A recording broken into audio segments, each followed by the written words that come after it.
Okay, these are I bought two of these bananas. You can see this Cavendish banana is huge, okay? And I got these two mangoes.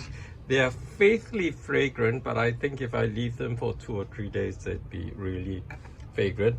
And this mango, it looks like an elephant tusk, but it's huge and it's orange in color rather than yellow.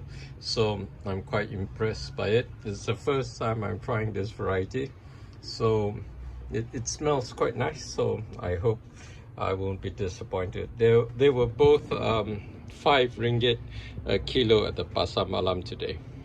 If anything in this video resonated with you, be sure to like it, share it with your friends, leave a comment, and as always, don't forget to subscribe.